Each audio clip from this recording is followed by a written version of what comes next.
Hello students, अब हम start करते हैं फ्री रेडिकल की रिएक्शंस को यानी, ठीक है। तो फर्स्ट रिएक्शन है वुड्स रिएक्शन, WURTZ, ठीक है। वुड्स रिएक्शन नेम रिएक्शन है ये, ठीक है, और इम्पॉर्टेंट रिएक्शन भी है।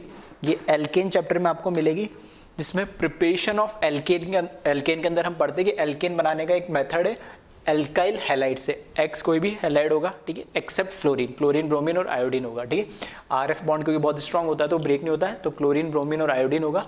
सोडियम और ड्राई ईथर की प्रेजेंस में ये सिमेट्रिकल एल्केन बना लेता है। सिमेट्रिकल एल्केन का मतलब है कि ये R वापस अपने दूसरे फ्री रेडिकल के साथ, मतलब ये फ्री रेडिकल बनाएगा और इसी R के साथ ये क्या कर जाएगा, जुड़ जाएगा, जैसे लास्ट लेक्चर में हमने देखा था। तो इसलिए सिमेट्रिकल बोल रहे, इधर जैसा होगा सेम उधर वैसा होगा। दूसरा, ये इवन नंबर ऑफ एल्केन बनेगा। नहीं, इवन नंबर ऑफ एल्केन मतलब अगर यहाँ पे CH3X है, CH3Cl है, तो ये CH3 एक और CH3 से कंबाइन होगा। एक कार्बन है तो कंबाइन होकर कितना बना लेगा, 2 कार्बन। अगर 2 कार्बन होगा तो 2 और 2 4, अगर 3 होगा 3 और 3 6, मतलब हमेशा इवन नंबर ऑफ एल्कीन बनेगा इसमें, और वो भी कैसा, सिमेट्रिकल, ठीक है। तो अब पहले इसका देख लेते हैं, मैकेनिज्म की बात करते हैं। इसका ये जो मैकेनिज्म है, ठीक है, बोर्ड एग्जाम में भी आपसे पूछा जा सकता है, ठीक है, और NCERT में पॉइंट ऑफ व्यू से भी इंपॉर्टेंट है, तो इसको देख लें। इसमें जो सोडियम मेटल हमने लिया है, ये करता है 2 इलेक्ट्रॉन लूज करता है अपने,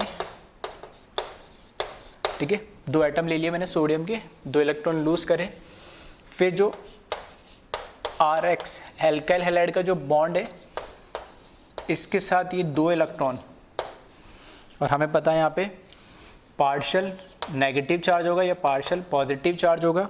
तो जो इलेक्ट्रॉन है वो कहाँ जाएंगे, वो पार्शियल पॉजिटिव, क्योंकि नेगेटिवली चार्ज है तो पॉजिटिव एंड पे अटैक करेंगे, और ये पाई बॉन्ड, सॉरी ये जो सिग्मा बॉन्ड है ये हैलोजन की तरफ शिफ्ट कर जाएगा। तो यहाँ से, ठीक है, यहाँ से, सॉरी यहाँ पे मैंने, देखो इस पे क्या बनेगा, कार्बोकेटाइन बनेगा, ठीक है। तो कार्बोकेटाइन बनेगा तो 2 इलेक्ट्रॉन जब ये लेगा, या फिर मैं इसको, चलो ठीक है, इसको बैलेंस करने के लिए 2 लगा देता हूँ, ठीक है। अब ठीक है, तो 2 के लिए 2 इलेक्ट्रॉन हो गए। तो यहाँ पर क्या है, यहाँ पे जब कार्बो अगर सिंगल ही होता है, ठीक है, 1 इलेक्ट्रॉन होता तो कैसे ब्रेक होता, इस पर आ जाता नेगेटिव चार्ज और इस पर आता पॉजिटिव चार्ज, तो उसको ये इलेक्ट्रॉन लेता, ठीक है, 1 इलेक्ट्रॉन लेता, तो पॉजिटिव चार्ज की जगह वो क्या बन जाता, वो एक फ्री रेडिकल बन जाता। अब 2 इलेक्ट्रॉन ले लिए तो मैंने यहाँ पे 2 लगा दिया, नहीं, ठीक है, रिएक्शन को बैलेंस करने के हिसाब से ले लिया मैंने। तो यहाँ पर क्या बन जाएंगे, 2 फ्री रेडिकल बन जाएंगे, प्लस 2x माइनस, ठीक है। नहीं समझ में आ रहा हो तो इसको 1 इलेक्ट्रॉन कर लेना और इसको भी 1 कर लेना है। सिग्मा बॉन्ड ब्रेक होकर यहाँ पर आ जाएगा, इस पर शिफ्ट हो जाएगा, और ये कैसा बन रहा है, कार्बोकेटाइन। उस कार्बोकेटाइन पे 1 इलेक्ट्रॉन और ऐड होगा तो ये कैसा, फ्री रेडिकल बन जाएगा। तो मैंने 2 ले लिया, ठीक है, ताकि वो बैलेंस रिएक्शन के अकॉर्डिंग बने। अब ये जो 2 फ्री रेडिकल बने, ये फर्दर क्या करते, आपस में कंबाइन हो जाते और कैसा, कॉम्बिनेशन का प्रोडक्ट बना लेते, और यहाँ पर मेरे पास क्या मिल जाएगा, ये एल्केन मिल जाएगा, यानी, ठीक। अब 2-3 चीज़ें इस रिएक्शन के बारे में। पहली बात, ठीक है, इसके अंदर जो एल्केन बन रहा है, ठीक है, जो एल्केन बनता है वो कैसा बनता है, सिमेट्रिकल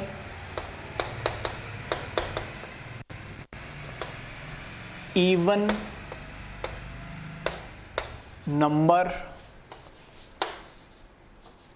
ऑफ एल्केन फॉर्म्ड, ठीक है। तो इसका मतलब समझ में आ गया होगा, सिमेट्रिकल मतलब इधर CH3 है तो इधर भी CH3 होगा, ठीक है, इधर C2H5 है तो ये भी C2H5, और इवन नंबर ही बनेगा, ठीक है। दूसरी चीज, कुछ बच्चों का ऐसा भी डाउट होता है कि अगर मैं ऐसे 2 अलग अलग क्या ले लूँ, एल्काइल हैलाइड ले लूँ। फॉर एग्जाम्पल, अगर यहाँ पर इस तरीके से CH3Cl प्लस CH3CH2Cl, ठीक है, 2 अलग अलग एल्काइल हैलाइड ले लिए, तब क्या होगा, ठीक है। तो उस केस में फिर मिक्सचर ऑफ, ठीक है, मिक्सचर ऑफ एल्केन मिलेगा, नहीं, अलग अलग एल्केन मिलेंगे। कैसे कि एक तो फ्री रेडिकल बन जाएगा यहाँ पर, एक फ्री रेडिकल बन जाएगा यहाँ पर, ठीक है, सेकंड स्टेप के अकॉर्डिंग। तो हो सकता है ये CH3 एक और CH3 मॉलिक्यूल के साथ कंबाइन हो, तो एक प्रोडक्ट मिल जाएगा इस केस में, ये दूसरा, ये जो इथाइल फ्री रेडिकल बन रहा है ये इसी के साथ कंबाइन हो जाए तो ये एक मिल जाएगा मुझे ब्यूटेन टाइप का, और एक क्रॉस रिएक्शन हो जाए, इसका मिथाइल फ्री रेडिकल इसके इथाइल के साथ कंबाइन हो जाए तो ये बन जाएगा प्रोपेन। ठीक है, तो इस केस में एक पर्टिकुलर एल्केन नहीं मिलेगा मुझे, मिक्सचर ऑफ एल्केन मिल जा रहे हैं। ठीक है, तो अगर हमें प्योर एल्केन कोई बनाना है तो एक वही लेना पड़ेगा जो मुझे चाहिए। ठीक है, बस इसमें कंडीशन ही आ गई कि इसके अकॉर्डिंग जो बनता है वो एक इवन नंबर वाला बनेगा, 2, 4, 6, 8, 10। ठीक है, अगर मेरे को 5 मेंबर का बनाना है या 7 मेंबर वाला या 7 कार्बन का एल्केन बनाना है या 3 मेंबर का बनाना तो वो नहीं बनेगा, और अगर मैं बनाने की कोशिश करूंगा तो उसके साथ ठीक है दूसरे एल्केन भी बन जाएंगे, प्योर ये नहीं मिलेगा। ठीक है, दूसरी बात इसमें,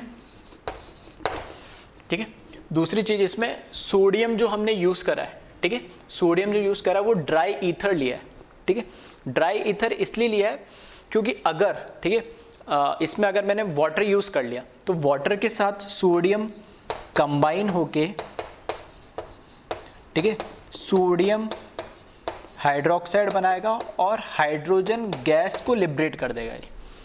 एक बार देख लेना बैलेंस है क्या, इसको यहाँ पे ट्वाइस कर दे, 2 NaOH हो गया। ठीक है, 2 हाइड्रोजन और यहाँ पे भी 2 लगा दे, 4 हो गया, 2 2 2। ठीक है ना, बैलेंस है। तो इस केस में क्या होता है, सोडियम अगर वाटर के प्रेजेंस में ले लेंगे, ठीक है, अगर वाटर की प्रेजेंस में ये ले लेंगे तो ये सोडियम हाइड्रोक्साइड बना के और हाइड्रोजन गैस लिबरेट करेगा। एक तो रिएक्शन कैसी होगी, एक्सोथर्मिक रिएक्शन होगी, और दूसरा इसमें जो सोडियम हम यूज़ कर रहे हैं जो कि फ्री इलेक्ट्रॉन लूज करे वो काम हो नहीं रहा है, और ये क्या कर रहा है, उस जो सॉल्वेंट लिया उसी के साथ रिएक्शन कर ले रहा है वाटर के साथ। इसलिए यहाँ वाटर ना लेके क्या लेता हम, ड्राई ईथर लेते ताकि ये रिएक्शन ना हो पाए यानी।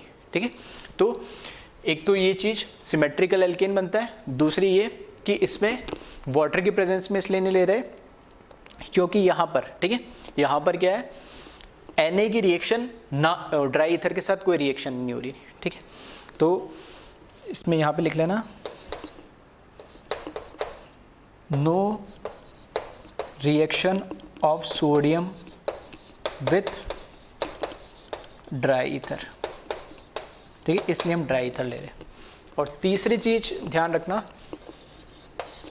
जो हम एल्केन यहाँ ले रहे हैं, ठीक है, मतलब एल्काइल हैलाइड जो ले रहे हैं, कोशिश करें 1 डिग्री हो, ठीक है, या मिथाइल हो तो सबसे अच्छा है। ठीक है, लेकिन बड़ा चाहिए तो 1 डिग्री हो। अगर 2 डिग्री या 3 डिग्री हो, अगर 2 डिग्री या 3 डिग्री होगा तो जो फ्री रेडिकल बनेगा, तो हमने अभी पढ़ा था लास्ट लेक्चर में, 2 तरह के फ्री रेडिकल रिएक्शन देता है, कॉम्बिनेशन वाली और एक डिसप्रपोर्शनेशन वाली। तो ये वाली रिएक्शन तो कौन सी, एक कॉम्बिनेशन वाली। अगर यहाँ पे मैंने 2 डिग्री या फिर 3 डिग्री के इसमें तो डिसप्रपोर्शनेशन रिएक्शन देगा ही देगा। ठीक है, तो डिसप्रपोर्शनेशन के अंदर एक तो एल्केन मिलेगा हमें, साथ में क्या मिल जाएगा, एक एल्कीन। तो एल्केन और एल्कीन का मिक्सचर मिल जाएगा। मुझे एल्केन बनाना था लेकिन वहाँ mixture of alkane plus alkene मिल गया। और अगर मैंने 2 डिग्री लिया तो 2 डिग्री के अंदर भी पॉसिबिलिटी होती है कि कॉम्बिनेशन भी बन जाएगा और डिसप्रपोर्शनेशन भी मिल जाएगा। तो वहाँ पे मुझे 3 प्रोडक्ट मिल जाएगा, एक एल्कीन और 2 एल्केन। तो इस वजह से कोशिश ये रहनी चाहिए कि जो R है इसमें, ठीक है, जो एल्काइल पार्ट है या फ्री रेडिकल जो बनने वाला हो 1 डिग्री हो। ठीक है, तो ज़्यादा बेटर होगा और यहाँ पर मिक्सचर ऑफ प्रोडक्ट नहीं मिलेंगे। ठीक है, तो थर्ड चीज़ ये ध्यान रखना, R मस्ट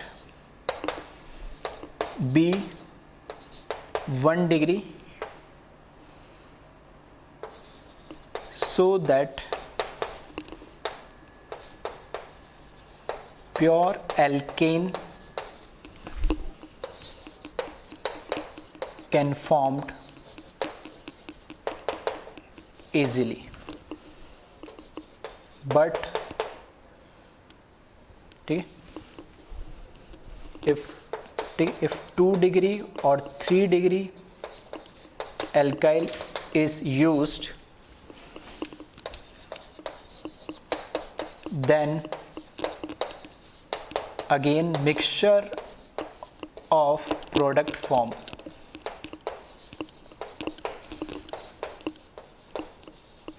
ठीक है। तो इसको एज ए कैरेक्टरिस्टिक या इसके इंपॉर्टेंट पॉइंट्स में ध्यान रखना, ठीक है। इस पे बोर्ड एग्जाम में भी ऐसे सब्जेक्टिव क्वेश्चन या 1 मार्क्स के क्वेश्चन में पूछ ले या इस तरह के क्वेश्चन पूछ ले तो ध्यान रखना है नहीं, ठीक है।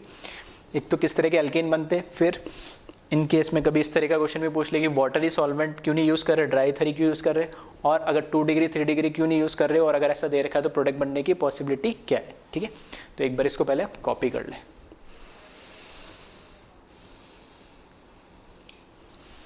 नेक्स्ट जो रिएक्शन है इसमें वुड्स रिएक्शन के बाद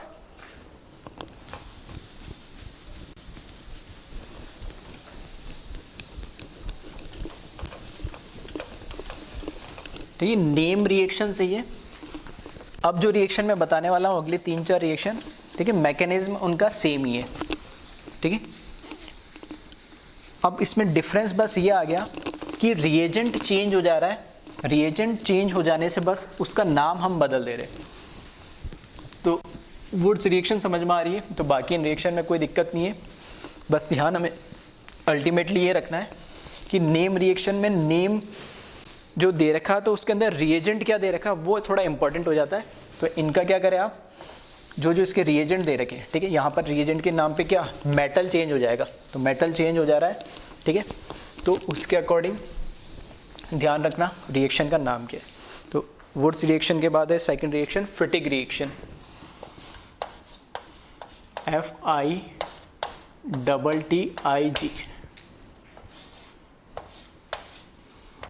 ठीक है, फिटिग रिएक्शन।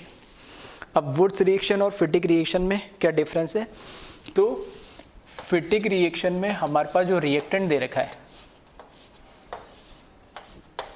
वो ये दे रखा है, इसकी रिएक्शन हमने करा दी सोडियम और ड्राई ईथर के प्रेजेंस में, और इसका जो प्रोडक्ट बन रहा है, ठीक है, जो प्रोडक्ट बन रहा है इसका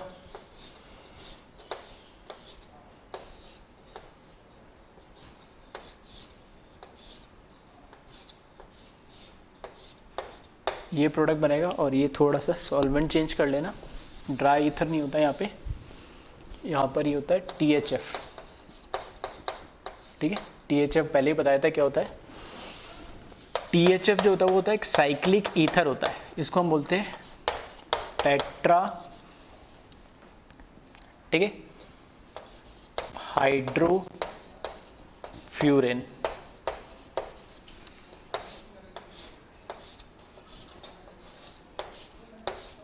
ठीक है। इस तरीके का साइक्लिक ईथर होता है जिसको हम बोलते हैं THF, टेट्रा हाइड्रोफ्यूरेन।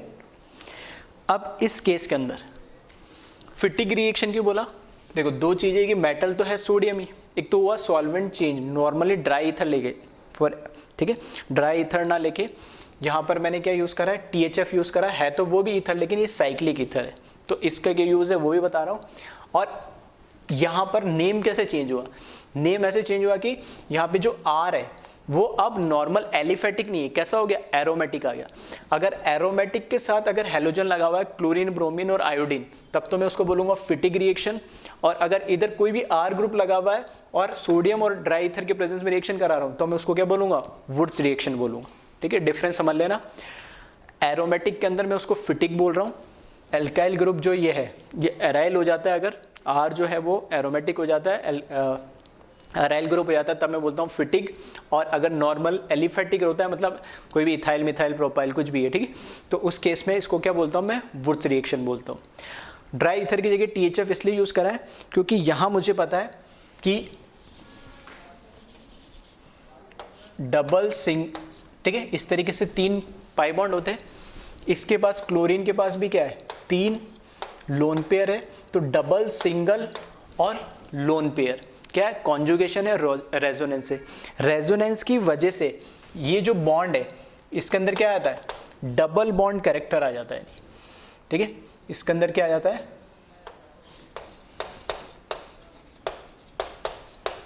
डबल बॉन्ड, ठीक है, डबल बॉन्ड कैरेक्टर आ जाता है इसके अंदर। तो डबल बॉन्ड कैरेक्टर आने से ये बॉन्ड क्या हो गया, स्ट्रांग हो गया। अब नॉर्मल जो RX बॉन्ड था वो सिंगल बॉन्ड था, तो उसको हम इजीली ब्रेक करके फ्री रेडिकल बना लेते। अब इसमें डबल बॉन्ड कैरेक्टर आने से ये थोड़ा स्ट्रॉन्ग बॉन्ड हो गया, तो हम इसको इजीली ब्रेक नहीं कर पाते। तो इसको ब्रेक करने के लिए हमें क्या एनर्जी भी ज़्यादा देना पड़ेगी, हीट करना पड़ेगा। तो ऐसे केस में अगर मैं नॉर्मल ईथर लेता, तो नॉर्मल ईथर क्या होता है, हीट करने पे ज़्यादा एनर्जी देने पे, हीट करने पे वो क्या होता है, वेपराइज हो जाता है। जबकि THF जो टेट्राहाइड्रोफ्यूरेन होता है, इसका बॉइलिंग पॉइंट क्या होता है, बहुत हाई होता है। तो बॉइलिंग पॉइंट हाई होने की वजह से ये एज ए सॉल्वेंट उसमें लिक्विड फॉर्म में रहेगा, ज़्यादा हीट देने पे, टेम्परेचर देने के बाद भी, ठीक है, ये वेपराइज नहीं होता है। तो इसलिए ये रीज़न है कि फिटिग रिएक्शन के अंदर हम ड्राई ईथर यूज ना करके THF यूज करते, क्योंकि उसका बॉइलिंग पॉइंट हाई होता है। और बॉइलिंग पॉइंट हाई होने का जो फायदा ये मिलता है हमें कि ये एज ए सॉल्वेंट ही रहता है, ठीक है, लिक्विड फॉर्म में रहता है, गैस फॉर्म में, वेपर फॉर्म में कन्वर्ट नहीं होता है। क्यों? क्योंकि हमारे पास यहाँ पे जो डबल बॉन्ड कैरेक्टर है उसको तोड़ने के लिए एनर्जी भी ज़्यादा चाहिए। आ रही बात समझ में? तो इस रीज़न की वजह से यहाँ पे THF यूज़ करते हैं नहीं, ठीक। तो इस रिएक्शन को हम क्या बोलते हैं, फिटिग रिएक्शन। मैकेनिज्म वगैरह कुछ वही है सेम। यहाँ पे फ्री रेडिकल बनेगा, ठीक है, ये फ्री रेडिकल बन जाएगा और ये फ्री रेडिकल दूसरे के साथ कंबाइन होके इस तरह का कंपाउंड बना लेगा, ठीक है। बस ये आपको ध्यान रखना है। तो नेम और डिफरेंस कहाँ से आ रहा है, यहाँ पे एल्काइल की जगह एरोमेटिक मैंने यूज़ कर लिया।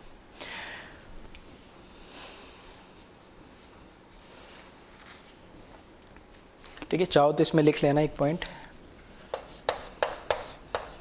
ड्यू टू डबल, ठीक है, ये भी बोर्ड या स्कूल एग्जाम में पूछा जा सकता है। Due to double bond character in carbon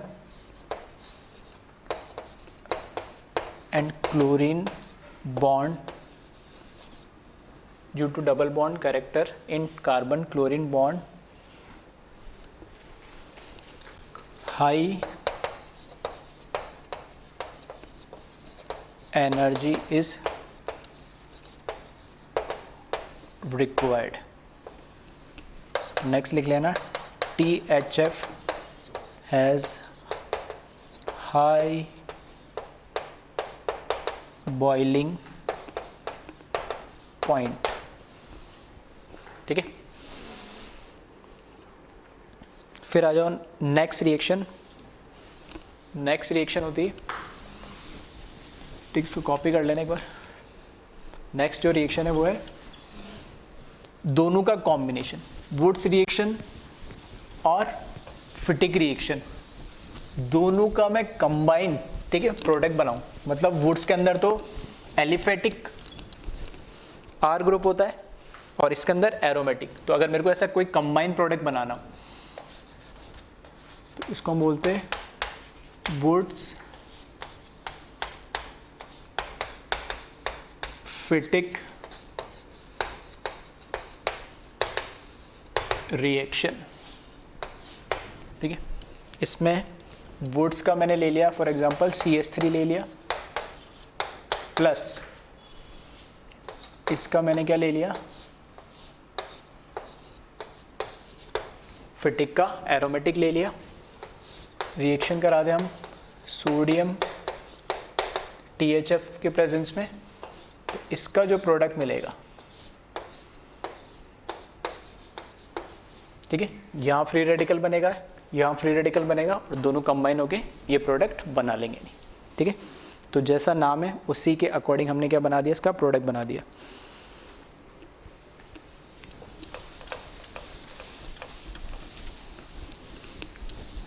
ठीक है, तो क्वेश्चंस कंपटीशन एग्जाम में भी इस तरीके से ऑप्शंस में आपको मिल जाएंगे।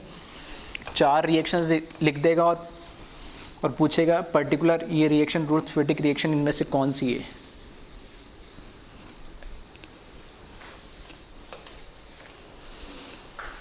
नेक्स्ट रिएक्शन, ठीक है, ULLMANN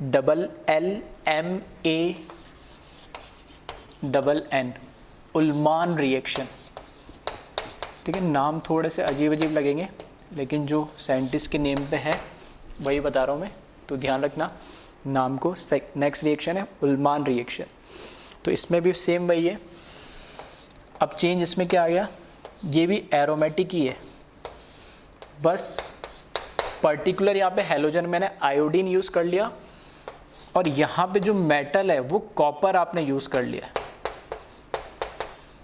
अभी तक हम क्या यूज़ कर रहे थे, मेटल सोडियम यूज़ कर रहे थे, उस मेटल सोडियम की जगह अगर हमने कॉपर मेटल आपने यूज़ कर लिया, ठीक है, और यहाँ पर क्लोरीन की जगह क्या आयोडीन यूज़ करा, तो हम इसको क्या बोलते हैं, उल्मान रिएक्शन।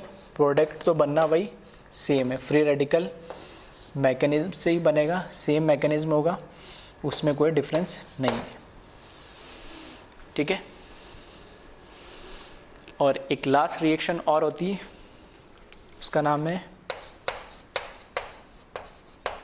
Frank land reaction.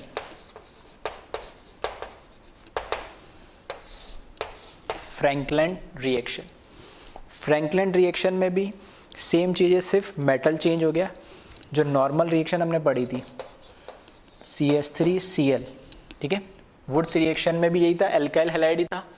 उसकी रिएक्शन हम किससे करा दे रहे थे, सोडियम से, उसकी जगह आपने किससे करा दिया, मेटल चेंज करके जिंक ले लिया, तो उस पर्टिकुलर रिएक्शन का नाम हमने, ठीक है, उस पर्टिकुलर रिएक्शन का नाम क्या रख दिया, फ्रैंकलैंड, ठीक है।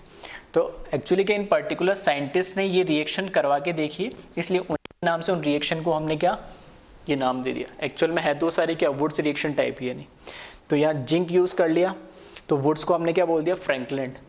यहाँ पर कॉपर यूज़ कर लिया तो फिटिक को हमने क्या बोल दिया, उल्मान। और ये दोनों का कॉम्बिनेशन है, ठीक है, दोनों का ये क्या है, कॉम्बिनेशन है, इसलिए हम इसको एक वुड्स फिटिक बोल दिया है, नहीं ठीक है। तो ये 4-5 रिएक्शन है जिसको हम नेम रिएक्शंस भी बोलते हैं, तो इनको आप ध्यान रखिएगा।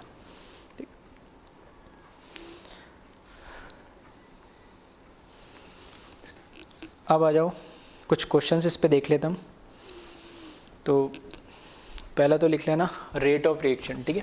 तो ये वाला क्वेश्चन तो काफ़ी जगह एल्काइल हैलाइड में भी हम कई बार कर चुके हैं।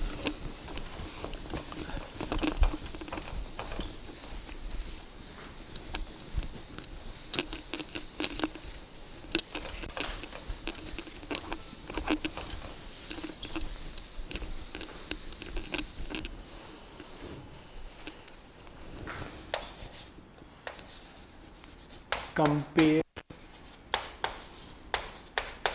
रेट ऑफ रिएक्शन, ठीक है, R F R C L R B R और आर आई, ठीक है। तो इसमें अगर हमें रेट ऑफ रिएक्शन कंपेयर करनी है तो हमें पता है कि ये बॉन्ड, ठीक है, एल्काइल हैलाइड का बॉन्ड जितना जल्दी ब्रेक होगा उतने ईजिली, जितना ईजिली और जितना जल्दी ब्रेक होगा उतनी रेट ऑफ रिएक्शन क्या होगी, फास्ट होगी। तो सबसे वीक बॉन्ड जो होता है वो कार्बन आयोडीन का होता है, उसके से स्ट्रॉन्ग कार्बन ब्रोमीन का, फिर कार्बन क्लोरीन का, और सबसे स्ट्रॉन्ग होता है कार्बन फ्लोरीन का। तो इस वजह से ये तो रिएक्शंस देता ही नहीं है, फिर उससे फास्ट रिएक्शन ये होगी और उसके बाद ये रिएक्शन होगी, ठीक है। अब आ जाओ नेक्स्ट क्वेश्चन जिसमें हमें प्रोडक्ट बनाने हैं, ठीक है। तो राइट द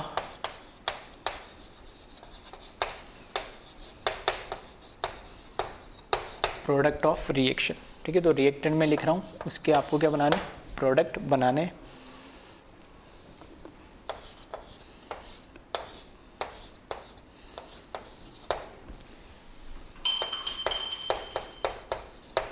ठीक है, सोडियम और ड्राई ईथर में रिएक्शन करवानी है इसकी।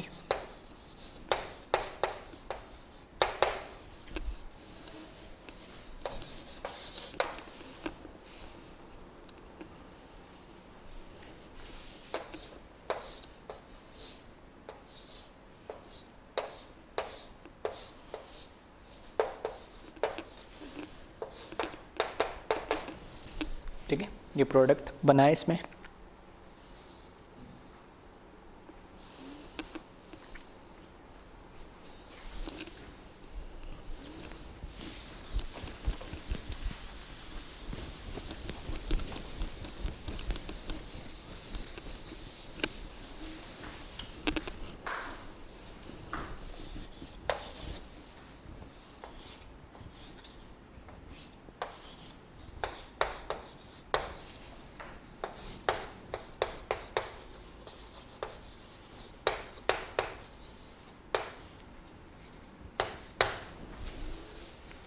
ठीक है, ये प्रोडक्ट बना है इसमें, ठीक है। यहाँ से स्टार्ट कर रहा हूँ मैं।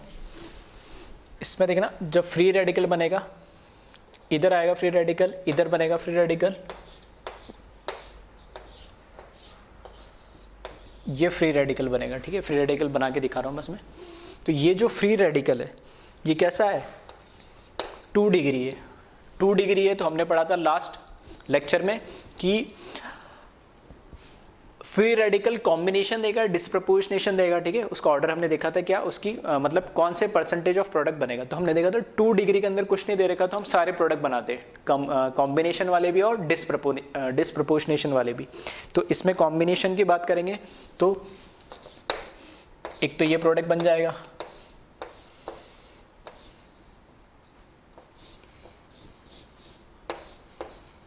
ठीक है, ये बना कॉम्बिनेशन से।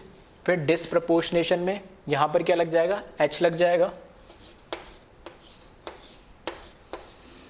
तो ये बन जाएगा। और एक एल्कीन बन जाएगा। तो टोटल कितने, 3 प्रोडक्ट बनेंगे।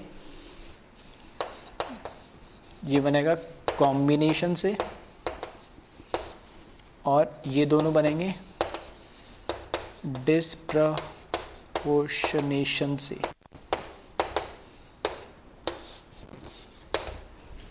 ठीक है। तो जो लास्ट लेक्चर में बोला था कि बस प्रोडक्ट कैसे बनाने, वो मैं ऑलरेडी प्रैक्टिस करा चुका हूँ, ठीक है। बस थोड़ा सा एक आपको हिंट लग जाएगा यहाँ पे, ठीक। तो यहाँ पे बनना वापस क्या है, रूट रिएक्शन होनी है, वुड्स रिएक्शन होनी है, वुड्स रिएक्शन में यहाँ फ्री रेडिकल बनेगा और प्रोडक्ट इस तरीके से हमें बनाना है। यहाँ देखें तो इस केस में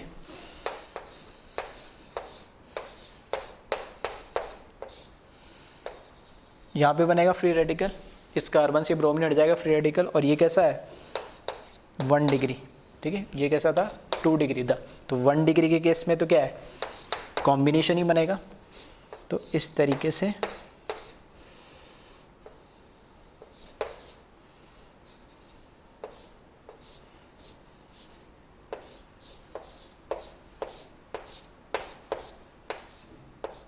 ठीक है, ये प्रोडक्ट बन जाएगा यानी कॉम्बिनेशन।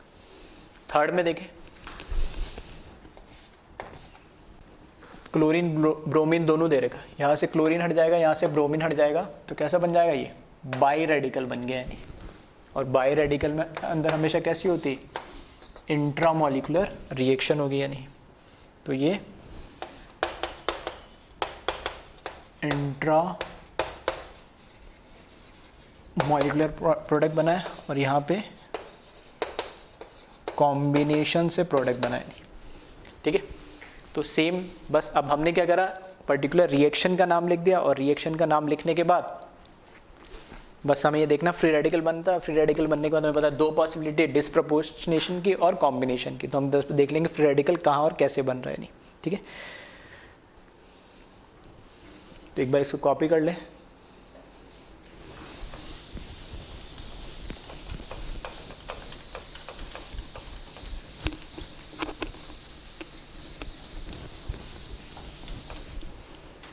फिर देखें नेक्स्ट क्वेश्चन।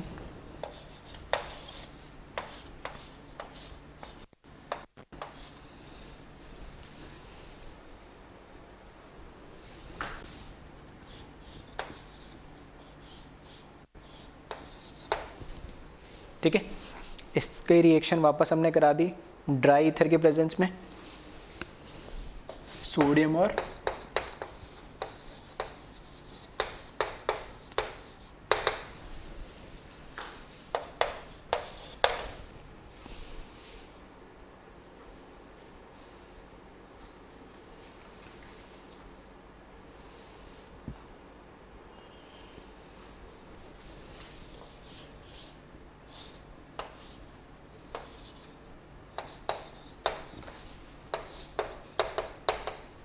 सेम रिएजेंट है, सोडियम और ड्राई ईथर के प्रेजेंस में इसकी रिएक्शन करा दी।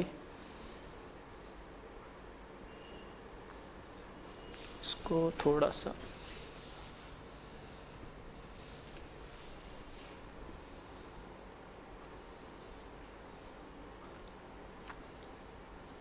ठीक है,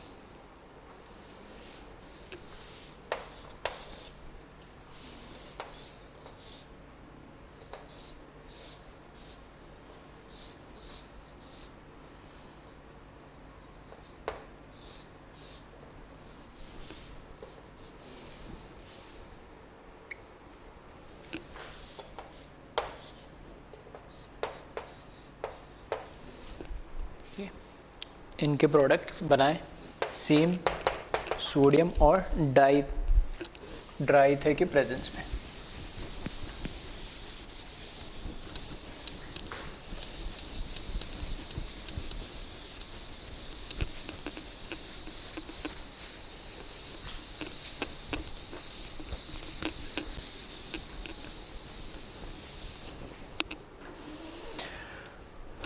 फोर्थ देखें, ठीक है, चाहो तो डायरेक्ट बना लो, अगर आपको समझ में आ रहा है तो मैं क्या कर रहा हूँ, बस यहाँ पे इधर लग जाएगा फ्री रेडिकल और इधर लग जाएगा फ्री रेडिकल, 1 2 3 4 5, और कैसी हो जाएगी, इंट्रामोलिकुलर बाई रेडिकल हुआ, ठीक है, तो 5 मेंबर रिंग बन जाएगी 6 मेंबर के साथ, इस तरीके से, ठीक है। और नहीं समझ में आ रहा हो ऐसे तो नंबरिंग कर लेना 1 2 3 4 5, ठीक है, तो ये हो जाएगा 1 2 3 4 5। यहाँ देखिए, इसमें यहाँ से क्लोरीन हटेगा तो ये CH डबल बॉन्ड CH है, इस कार्बन पे ये हटेगा तो इधर फ्री रेडिकल आएगा, यहाँ से हटेगा तो इस पे फ्री रेडिकल आएगा, तो ये क्या बना लेगा, ठीक है। इस पे देखें,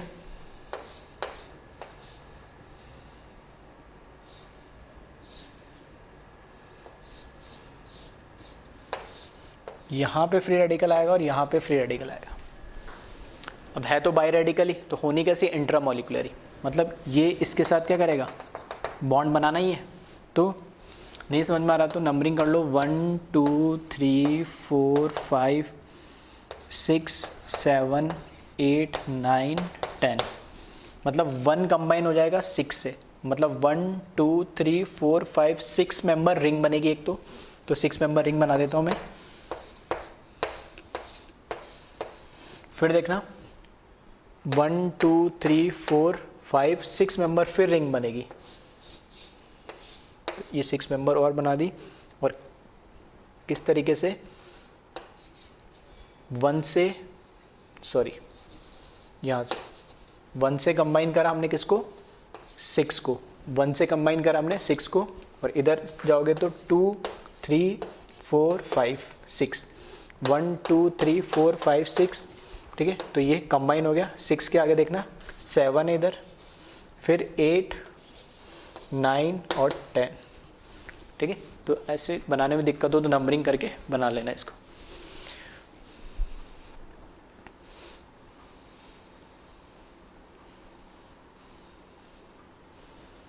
ठीक है, इसको कॉपी कर ले एक बार, फिर देखें, एक दो एग्जांपल और करते हैं।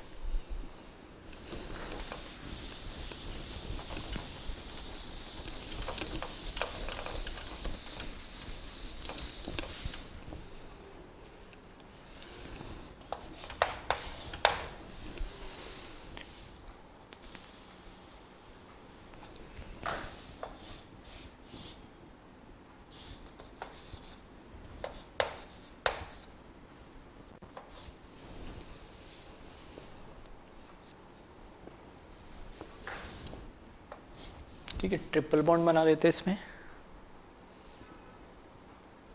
और इसको चेंज कर देते थोड़ा सा और,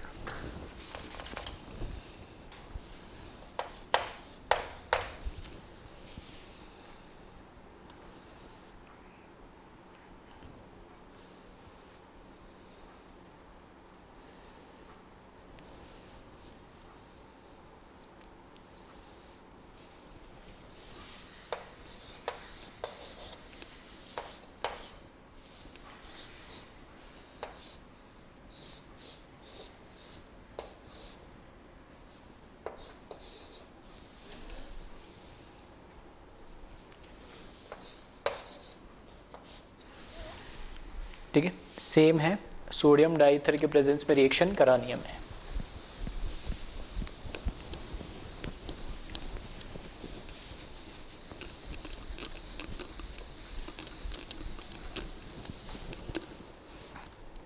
ठीक है, यहाँ देख ले, 1 2 3 4 कार्बन है, तो 1 2 3 4 इस पे बनेगा फ्री रेडिकल, इस पे बनेगा फ्री रेडिकल, और 2 और 3 के बीच में क्या है, ट्रिपल बॉन्ड। ठीक है, चाहो तो ऐसे लिख लेना 1 2 3 4, तो 2 3 के बीच में ट्रिपल बॉन्ड, और ये बाकी बैलेंस कर लेना इसमें हाइड्रोजन। तो यहाँ पर कितना आ जाएगा H2 और यहाँ पे भी H2। अब इसमें क्या होता है सेम, ठीक है, क्यूमिलीन बन जाता है। क्यूमिलीन, यहाँ से ये पाई बॉन्ड क्या होगा, ब्रेक होगा। ये जो पाई बॉन्ड है यहाँ पर ब्रेक होगा क्योंकि कॉन्जुगेशन में है। ठीक है, पाई सिंगल और वैकेंट ऑर्बिटल। तो इसका जो प्रोडक्ट बनेगा वो H2C double bond C double bond C double bond C H2। ये बॉन्ड ब्रेक होगा तो इस पे फ्री रेडिकल आएगा, इस पे फ्री रेडिकल आएगा, तो ये डबल बॉन्ड रह जाएगा, यहाँ सिंगल से डबल हो जाएगा और यहाँ भी सिंगल से डबल हो जाएगा। इसमें देखिए ये भी एक अच्छा क्वेश्चन है।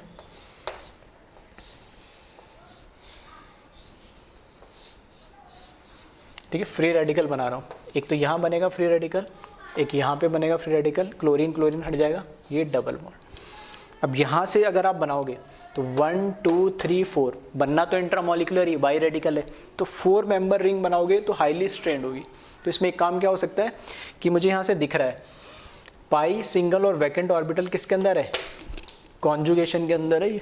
ठीक है, तो मैं कॉन्जुगेशन अगर इसका करा दूँ तो मैं इसका RS बना रहा हूँ।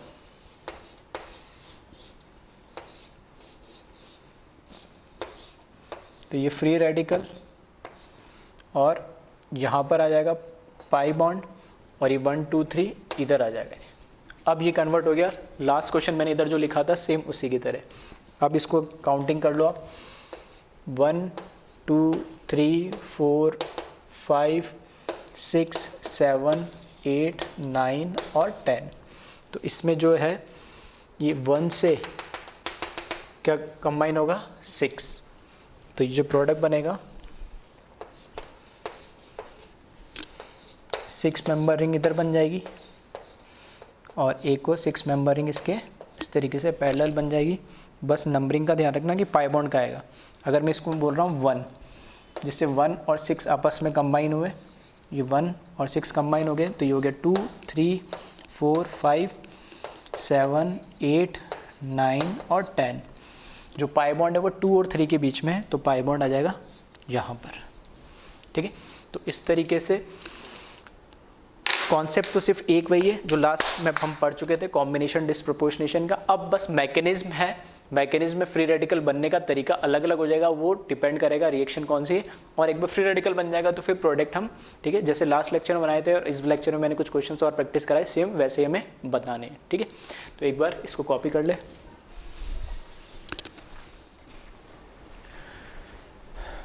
नेक्स्ट जो रिएक्शन है वो एक कोलबेज इलेक्ट्रोलाइसिस। ठीक है, ये रिएक्शन एक बार ऑलरेडी हम इलेक्ट्रोकेमिस्ट्री जो हमारा 12th क्लास का टॉपिक है उसमें हम पढ़ चुके। इलेक्ट्रोलाइसिस का मतलब क्या है, इलेक्ट्रो मतलब इलेक्ट्रिक करंट और लाइसिस का मतलब ब्रेकिंग। ठीक है, इलेक्ट्रिक करंट हम देके एक कंपाउंड या मॉलिक्यूल को क्या कर रहे हैं, ब्रेक कर रहे हैं। तो यहाँ से दिख रहा है आपको एस्टर का सॉल्ट दे रखा RC double bond O minus Na+, तो हम इसको ब्रेक करेंगे। ठीक है, इलेक्ट्रिसिटी प्रोवाइड करके। तो इलेक्ट्रोलाइसिस में हमें पता है, ठीक है, एक बेसिक सा आइडिया दे देता हूँ मैं। हमारे पास एक कंटेनर है, कंटेनर के अंदर H2 इसलिए लिखा है क्योंकि एक एक्वस फॉर्म में होता है। ठीक है, एक्वस सॉल्यूशन होता है एस्टर सॉल्ट का। तो इसके अंदर हमारे पास RC double bond O minus Na+ और वाटर होगा, और इसमें 2 इलेक्ट्रोड लगी हुई होती है, जिसमें से एक को हम बोलते हैं एनोड और एक को हम बोलते हैं कैथोड। ठीक है, तो जो एनोड होता है वो कैसा होता है, पॉजिटिव होता है, और जो कैथोड होता है वो कैसा होता है, नेगेटिव होता है। ठीक है, पॉजिटिव टर्मिनल से एनोड को कनेक्ट करते, तो ये है हमारा एनोड और ये है कैथोड, और इसके अंदर हमारे पास हमारा सॉल्ट हमने डाल दिया Na+ एक्वस। अब इसमें होता क्या है, जैसे हम वहाँ से, ठीक है, बाहर बैटरी से हम कनेक्ट कर देंगे, जैसे हम इसमें करंट प्रोवाइड करेंगे तो एनोड जो पॉजिटिव चार्ज है, और एनोड हमेशा किसको बोलते हैं, पॉजिटिव नेगेटिव से नहीं बोलते, एनोड उसको बोलते हैं जहाँ पर ऑक्सीडेशन हो रहा होता है, कैथोड उसको बोलते हैं जहाँ पर रिडक्शन हो रहा होता है।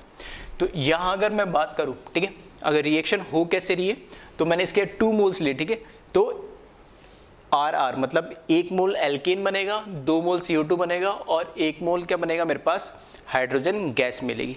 यहाँ पर ध्यान रखने वाली बात यह है कि जो एल्केन है और जो CO2 गैस है ये हमें एनोड पे मिलते हैं, यानी, और जो H2 है ये हमें कैथोड पे मिलेगा, यानी इसको हम एनोडिक प्रोडक्ट भी बोलते हैं और H2 को कैथोडिक प्रोडक्ट भी बोलते हैं। किस तरीके से देखें एक बार इसको, तो यहाँ पर मैं अगर इसके मैकेनिज्म की बात करें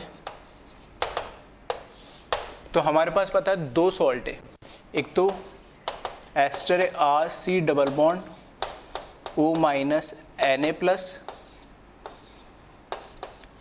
ठीक है, तो ये ब्रेक हो जाएगा RC double bond O minus में प्लस Na प्लस। इसी तरीके से हमारे पास जो वाटर है उसकी अगर मैं बात करूं तो उसमें भी क्या होता है, एक H प्लस होता है और एक OH माइनस आयन है। अब एनोड की अगर मैं बात करूं, ठीक है, तो एनोड जो कि कैसा होता है, पॉजिटिव इलेक्ट्रोड होता है, वहां पर एनायन पहुंचेंगे और एनायन खुद कैसे होते हैं, नेगेटिवली चार्ज होते हैं। अब मेरे पास इस सॉल्यूशन के अंदर 2 एनायन है, एक तो ये एनायन है और एक ये एनायन है, दोनों नेगेटिवली चार्ज है। तो यहाँ पे जो मेरे पास एनायन पहुंचेंगे, ठीक है, जाएंगे दोनों एनोड पे,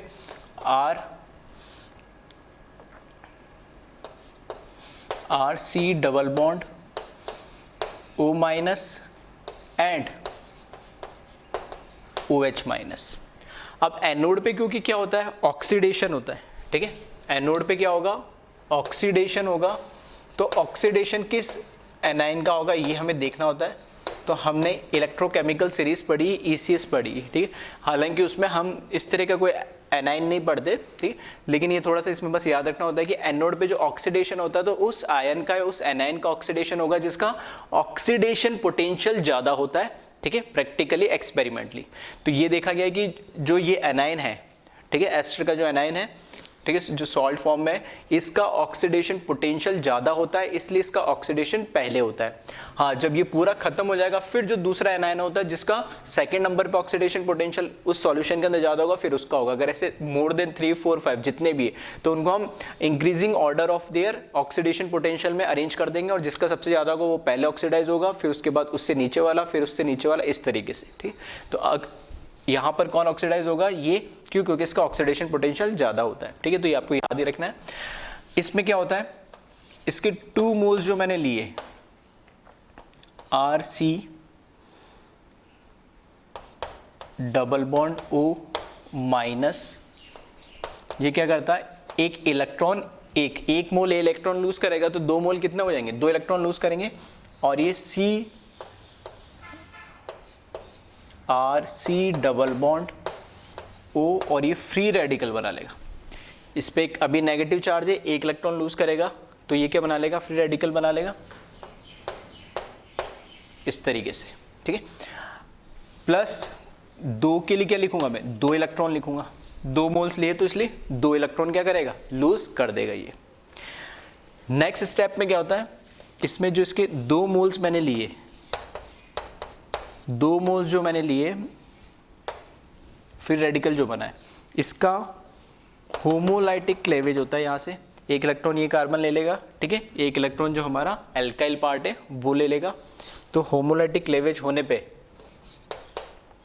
यहाँ पर मुझे क्या मिल जाएंगे, 2 मोल्स ऑफ एल्काइल के फ्री रेडिकल मिल जाएंगे। और देखना यहाँ फ्री रेडिकल है, इस कार्बन पे भी फ्री रेडिकल आएगा, तो इसका फ्री रेडिकल और कार्बन का फ्री रेडिकल मिलके क्या कर लेगा, बॉन्ड बना लेगा।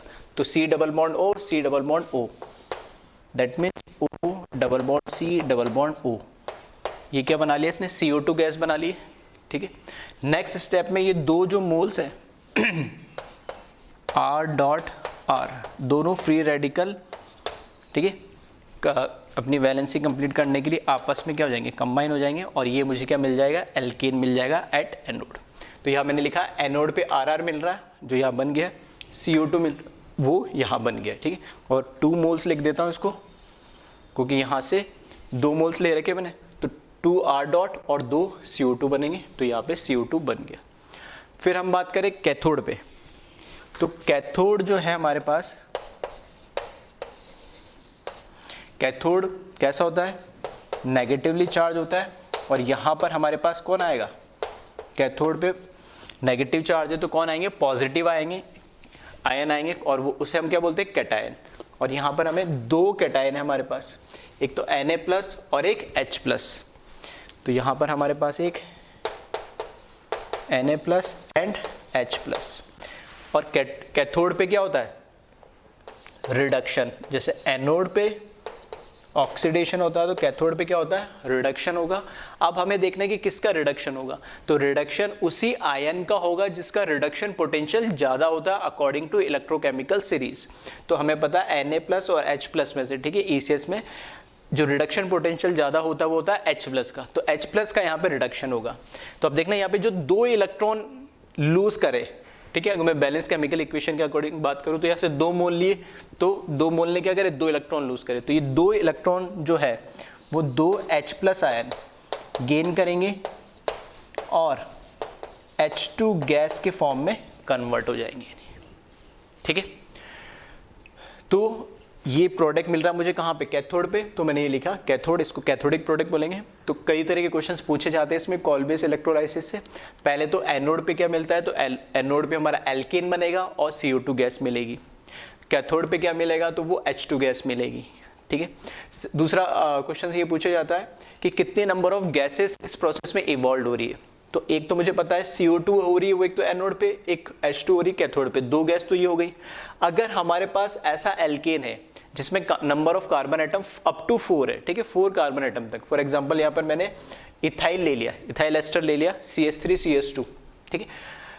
एक चीज और ध्यान रखना, ये जो R है, हम जनरली क्या देखें, RCOO, तो ये वाला जो कार्बन है, ये वाला कार्बन CO2 के फॉर्म में निकल जा रहा है, ठीक है, ये वाला कार्बन CO2 के फॉर्म में निकल जा रहा है। तो जितने भी नंबर ऑफ कार्बन का एस्टर होगा उससे एक कम कार्बन का हमें एल्काइल पार्ट मिलेगा, और उसका हम क्या कर देंगे, ट्वाइस कर देंगे, तो वो हमें क्या मिलेगा, एल्केन मिलेगा। आ रही बात समझ में। तो यहाँ पे अगर मेरे पास ये कार्बन और इसके साथ C2H5 लगा हुआ है, तो C2H5 फिर C2H5 से कंबाइन होगा और कितना बना लेगा, C4H10 बनाएगा, ठीक है। तो यहाँ पे 2 कार्बन होंगे तो यहाँ पे 4 कार्बन वाला मिलेगा। यहाँ अगर मैं 1 कार्बन लूंगा तो 2 कार्बन, मतलब उसका ट्वाइस हो जाएगा, डबल हो जाएगा, ठीक है। अब इसमें ध्यान ये रखना है, एक तो जितने भी नंबर ऑफ कार्बन एटम का एस्टर दे रखा है उससे 1 कार्बन का, ठीक है, एल्काइल पार्ट होगा, और वो कंबाइन होके क्या बना लेगा, एल्केन बना लेगा। तो अगर ये अप टू 4 कार्बन, ठीक है, अप टू, ठीक है, 4 कार्बन है, अगर मैंने यहाँ पे अकेला CH3 लिया तो मुझे क्या मिल जाएगा, इथेन मिल जाएगा। अगर मैंने यहाँ पे 2 कार्बन लिया C2H5 तो यहाँ पर मुझे क्या मिल जाएगा, ब्यूटेन मिल जाएगा। 2 ही पॉसिबिलिटी है। तो अप टू 4 कार्बन तक ये जो एल्केन होता है वो भी कैसा होता है, गैसियस फॉर्म में होता है।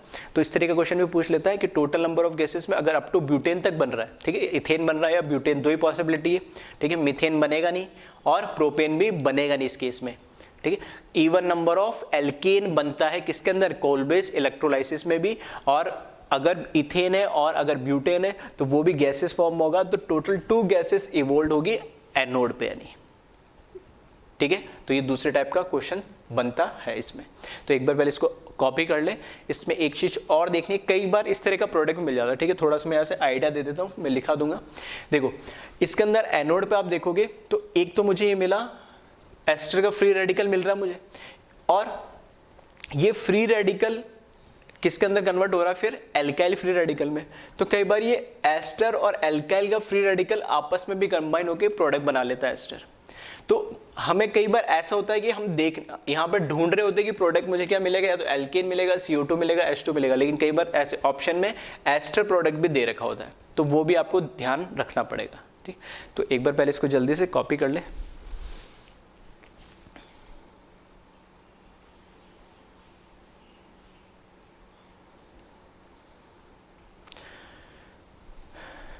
और एक चीज़ और ध्यान रखना, ठीक है, वो ऑलरेडी खैर मैं बता ही चुका हूँ बैलेंस केमिकल रिएक्शन से मोल रेशियो के बारे में, कि जब अगर मैं इसके 2 मोल्स ले रहा हूँ तो मुझे 1 मोल एल्केन मिलेगा, 2 मोल CO2 मिलेगा और 1 मोल क्या मिलेगा, हाइड्रोजन मिलेगा।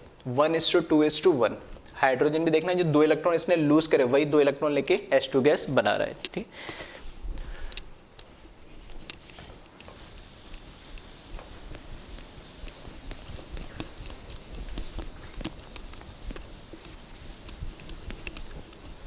तो इसमें भी ध्यान रखना, symmetrical even number of alkene बनेगा इसमें, ठीक है।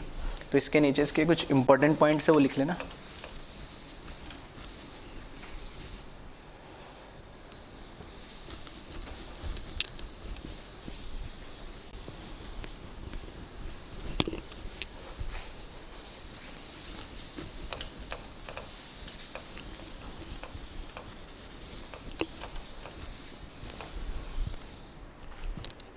फर्स्ट पॉइंट है इसमें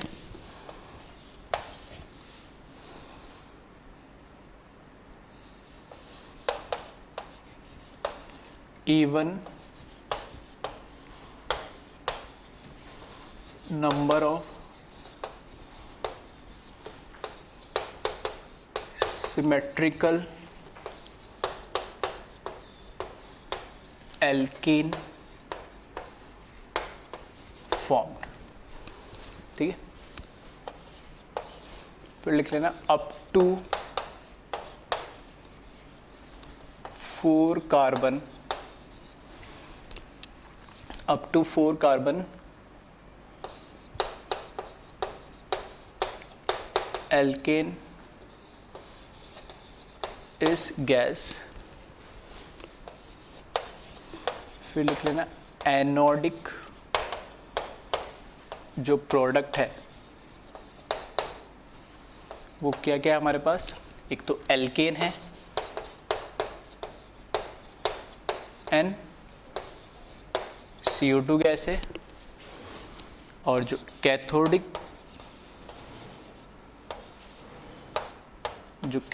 प्रोडक्ट है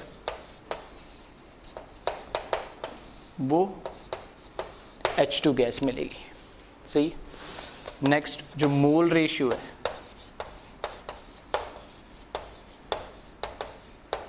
मोल रेशियो है एल्केन का, CO2 का और H2 का, वो है 1:2:1 का, ठीक है। फिर एक इंपॉर्टेंट बात देखो, कैथोड पे H+ क्या हो रहा है, ठीक है, H+ रिड्यूस होके H2 में कन्वर्ट हो जा रहा है। दैट मीन्स सॉल्यूशन के अंदर H+ आयन की कंसंट्रेशन क्या होती जाएगी, एज द रिएक्शन बढ़ती जाएगी, by the time of reaction proceed concentration of H+ ion decreases in the solution, as a result pH of solution increases, मतलब बेसिक होने लगेगा सॉल्यूशन, ठीक है। तो ये भी ध्यान रखना इंपॉर्टेंट, और ऐसे पॉइंट्स और ऐसे क्वेश्चंस हम ऑलरेडी इलेक्ट्रोकेमिस्ट्री में डिस्कस कर चुके हैं, तो ध्यान रखना। As the reaction proceed, concentration of H+ ion decreases, which results pH of solution increases, ठीक है। जितना pH बढ़ेगा उतनी बेसिसिटी बढ़ेगी, या ऐसे उसकी एसिडिटी क्या हो जाएगी, कम हो जाएगी, यानी, ठीक है। तो इन चीज़ का थोड़ा सा ध्यान रखिए। और एक लास्ट पॉइंट जो मैं बोल रहा था कि कई बार, ठीक है, वैसे जनरली मिलता नहीं, लेकिन कई बार एडवांस में या कई बार अच्छा क्वेश्चन बनाना हो, ठीक है, तो एस्टर भी, ठीक है, ester may also formed during reaction, ठीक है। ध्यान रखना, स्टार मार्क कर देता हूँ, ऐसा नहीं है कि हर बार आपको देखने को मिलेगा ये होना ही चाहिए। मैं कह रहा हूँ इन केस कभी ऑप्शन में ऐसा दे दे तो तुम एल्केन ढूंढ रहोगे, एल्केन ना दे के एस्टर दे रखा होगा तो आपको उसको टिक लगाना होगा, उसको मार्क करना होगा, ठीक है। तो ester may also form during the reaction, और कैसे, यहाँ पे जो R C double bond O एक फ्री रेडिकल ये बनाता, प्लस नेक्स्ट स्टेप में जो फ्री रेडिकल एल्काइन का बन रहा है दोनों कंबाइन होके और R C double bond O R, इस तरह का प्रोडक्ट भी कई बार देखने को आपको मिल सकता है, ठीक है। तो इसको एक बार कॉपी कर ले और इस पे एक दो क्वेश्चन हम ट्राई कर लेते हैं।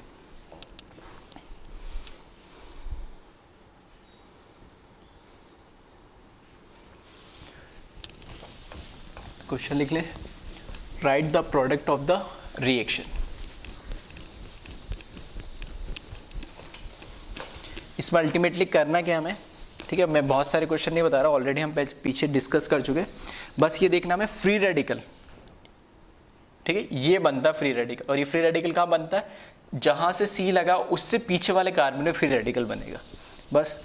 तो अगर ऐसा है तो आपको क्या करना है, उस फ्री रेडिकल के अकॉर्डिंग जो भी प्रोडक्ट बनेगा तो उसके 2 मोल्स लो, और अगर एक ही मॉलिक्यूल के अंदर 2, ठीक है, सॉल्ट वाले पार्ट दे रखे तो इंट्रा मॉलिक्यूलर भी रिएक्शन पॉसिबल है, तो हम ऑलरेडी बात कर चुके, तो वो भी हो सकता है।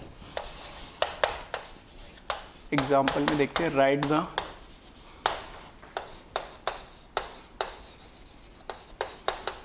प्रोडक्ट ऑफ गिवन रिएक्शन, ठीक है। फर्स्ट की अगर मैं बात करूं तो अगर हमें दे रखा है CH3COO के, ठीक है, पोटेशियम सॉल्ट दे दिया, और इसका इलेक्ट्रोलाइसिस अगर हमने करा तो बताइए क्या प्रोडक्ट बनेगा। नेक्स्ट, अगर हमें HCOO Na दे दिया, इसका इलेक्ट्रोलाइसिस करने में क्या प्रोडक्ट बनेगा। और थर्ड,